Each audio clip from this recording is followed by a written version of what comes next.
Mitra TU Center, kita berjumpa lagi.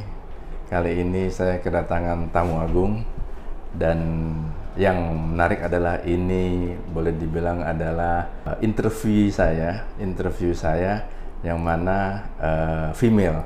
Jadi tamu pertama dari perempuan, yaitu Ibu Yemelia.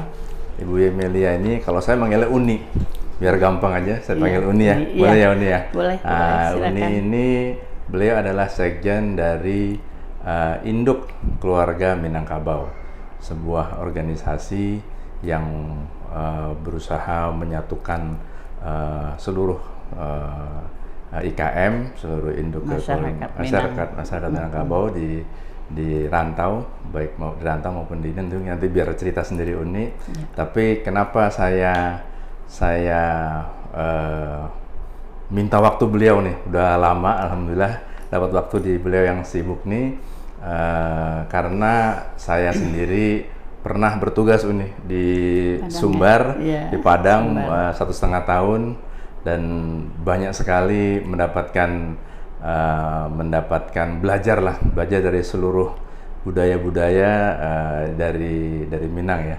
Sampai kadang-kadang saya kalau boleh dilahirkan lagi, pilihnya jadi orang Minang. Gitu kira-kira. Nah, jadi kira-kira mungkin kita ini. Jadi IKM ini kegiatan apa kira-kira yang bisa ini kan untuk kawan-kawan Mitra TU ini? Iya, jadi mungkin sedikit bercerita tentang IKM. IKM itu Induk Keluarga Minangkabau. Induk Keluarga Minangkabau itu lahir dari Ikatan Keluarga Minang atau organisasi-organisasi Minang lainnya. Jadi pada tahun 2016 kita membentuk DPP, tapi sebelumnya Uni membentuk Ikatan Keluarga Minang itu di Provinsi Banten, karena Uni dinasnya di Provinsi Banten. Dalam perjalanan, karena melihat orang Minang ini banyak sekali di rantau, baik di seluruh Indonesia lah ya, tapi yang mayoritas itu DKI, Provinsi Banten, Jawa Barat, dan daerah lainnya. Sebenarnya intinya adalah sebuah guyub ya, sebuah paguyuban atau persatuan atau ikatan keluarga Minang dimanapun berada. Jadi awal kami membentuk itu karena belum ada waktu itu di Provinsi Banten sebuah organisasi yang menaungi orang Minang. Nah, di daerah lain itu ada. Di daerah lain tuh berbagai macam total bentuk. Orang Minang tuh di rantau, setahu saya sih kalau dari populasi Sumbar itu kan sekitar 5-6 juta ya. Kalau di rantau berapa? Kalau di rantau data statistik terakhir ya, kalau kita itu Minang itu sampai 25 juta. Oh ya? Itu di rantau. 25 juta? Iya, dari Sabang Merauke dan sampai luar negeri. Dan itu jagoan semua tuh. Wah, kalau saya bilang dalam TikTok saya yang lain, saya bilang 5 juta orang Minang menguasai 100 anggota dewan. Jadi parlemen. Jadi 2% anggota, 2% populasi menguasai 20% parlemen. Itu jadi 25 juta tuh. 25 juta dari data yang ada. Jadi kami sekarang tuh membuat aplikasi untuk database IKM untuk biar database-nya lebih legitimasi ya, lebih database-nya lebih real. Dari data itu orang Minang ini kan memang dari dulu tuh merantau, jadi mau dimanapun, dari itu udah culture kayaknya ya. Kalau dari 25 di luar, 5 di dalam. Jadi makanya jangan kaget gitu kalau Lebaran, kalau Sumatera Barat itu diisi bukan oleh pariwisata, tapi orang Minang sendiri yang pulang ke kampung halaman, karena memang tujuan merantau itu kan memang ada pepatah orang Minang, merantau mandang dahulu kan.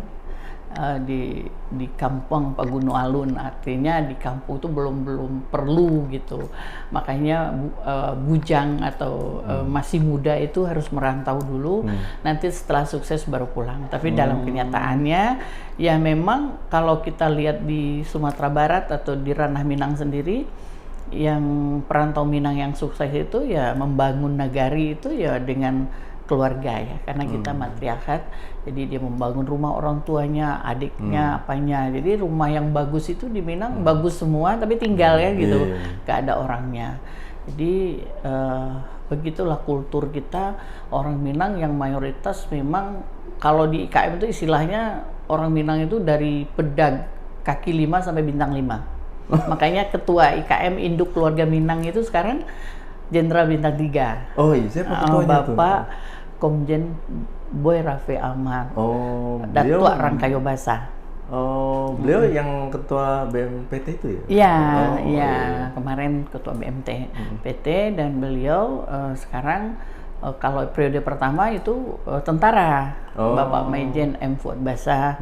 Kemarin setelah kita Munas, Pak Boy, Pak Jenderal terpilih sebagai ketua umum. Nah, dengan beliau ketua umum tentu banyak sekali ya harapan masyarakat Minang, bagaimana organisasi ini bisa menjadi guyup masyarakat Minang secara keseluruhan. Makanya kita mencoba membuka peluang-peluang apa yang kita bisa bantu, karena 60% itu masyarakat Minang itu lebih bergerak di UMKM. Seperti itu. Dari sejarah IKM itu memang benar-benar untuk mengayomi lah masyarakat Minang untuk dari kaki 5 dan sampai bintang 5 itu. Kalau UKM kira-kira sekarang apa yang dibina oleh IKM ini kira ada berapa? Kira-kira? Jadi IKM ini kan punya DPW, DPD, DPC. Nah DPC itu kan di akar rumput. Nah, setiap pasar tradisional itu pasti ada IKM. Kayak di DKI misalnya, kayak Pasar Mampang. Pasar Mampang itu ada IKM-nya. Kayak Pasar Minggu ada IKM-nya gitu, Jagakarsa, kayak Cipulir itu ada IKM. Begitu juga di Banten, kayak Cikupa, kayak Cikande, dan daerah-daerah lainnya. Jadi setiap DPC, kita bentuk DPC dimanapun ada pusat perbelanjaan, umumnya yang tradisional kali ya, karena memang UMKM itu banyak sekali masyarakat kita yang menengah ke bawah, 60% itu lebih berusaha di pasar-pasar yang memang pusat-pusat perbelanjaan. Jadi mereka sudah punya aktivitas sendiri, selain guyup dalam UMKM-nya, mereka juga punya aktivitas kayak pengajian bulanan, ya aktivitas yang lain. Dan di Cikupa itu sekarang lagi membangun masjid Al-Binang Kabawi, dan itu DPC itu. Jadi kami support dan sekarang sedang dalam pembangunan. Jadi dan juga ada klinik rehabilitasi narkoba itu di Puncak. Jadi kita berusaha membuka ruang dan mengajak semua masyarakat Minang, kita berlomba-lomba lah ya untuk kemajuan. Di mana bumi dipijak, di situ langit dijunjung, itu sangat dipakai. Jadi harus menyesuaikan. Jadi kita orang Minang juga tidak boleh mengeksklusifkan diri dimanapun dia mesti bisa membawa manfaat bagi masyarakat sekitarnya. Tapi memang luar biasa sih Om Minang kan di mana-mana, tidak hanya di Indonesia aja tuh nih. Di Singapura ada restoran Padang, Belanda, di Chicago ada restoran Padang, di Belanda, di Australia ya. Waktu saya dinas kan sering keliling juga kan ke luar negeri itu. Ya kita pasti kan nyarinya, ternyata yang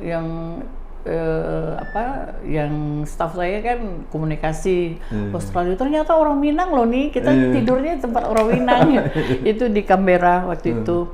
Nah ke Belanda juga seperti itu, ketemu lagi yang dicari orang Minang. Jadi memang luar biasa ya. Kalau Amerika kalau dari bidang usaha Uni, kebanyakannya orang Minang apa bidang usahanya? Kalau yang di rantau umumnya itu mengikuti apa yang ada ya di lingkungan dia, ya lebih pada kalau rumah makan kan sudah ya, dimanapun mereka ada tempat yang bisa mereka buka rumah makan, pasti mereka buka rumah makan. Tapi kalau untuk UMKM sendiri itu mulai kalau di daerah Tangerang itu lebih banyak ke pabrik sepatu, tas gitu kan. Kalau daerah Jakarta itu kayak bumbu itu orang Minang semua ya, bumbu dapur gitu, yang racikan, yang bumbu yang digiling itu orang Minang. Tapi kalau yang lain menyesuaikan lah. Tapi mayoritas itu lebih menjual yang ada di pasar lah ya.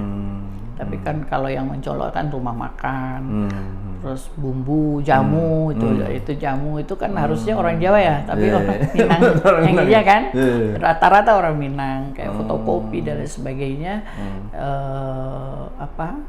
Itu banyak yang mereka dagangnya seperti itu. Cuman yang mungkin arahnya ke depan itu mungkin kita lebih perlu pendampingan. Bagaimana dengan COVID kemarin kan banyak sekali ya masyarakat Minang, bukan mungkin masyarakat Minang saja, tapi pedagang UMKM merasakan COVID itu 2 tahun mereka tidak bisa berjualan. Satu sisi mereka harus tetap hidup kan ya. Jadi ini yang memang kita mencari konsep apa ya untuk membantu mereka supaya mereka tetap bertahan ya, bertahan hidup, bukan hanya bertahan hidup tapi bagaimana usaha mereka bisa mereka kembangkan dan maju. Kalau bentuk pembinaan kira-kira dari IKM apa yang sudah? Kalau di IKM selain aplikasi, kita ada beberapa titik yang sudah buka koperasi juga. Terus menyalurkan mereka pembiayaan ke bank-bank yang kerjasama kayak KUR gitu, kita bantu. Jadi ada beberapa pedagang yang kita memang buka link ke bank yang memang kayak Bank Nagari, Bank BRI, BNI itu sudah kayak kemarin daerah Tangerang beberapa tahun yang lalu kita mencoba itu. Karena memang DPP kan sendiri belum safety ya, dalam arti kita belum punya anggaran yang cukup untuk memberikan pembiayaan, tapi kita membuka jalan lah untuk mereka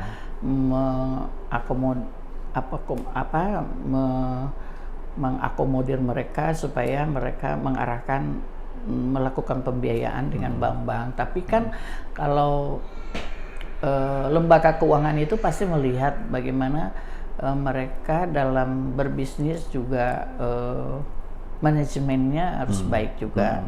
Makanya mudah-mudahan ke depan ini akan kita coba membantu supaya dalam pembukuan, karena kan lembaga keuangan akan memberikan pinjaman kalau mereka itu manajemen keuangannya baik gitu. Ya mudah-mudahan ke depan ini ya, kita akan coba itu satu-satu kita coba. Tapi alhamdulillah sih udah banyak yang memang jalan gitu.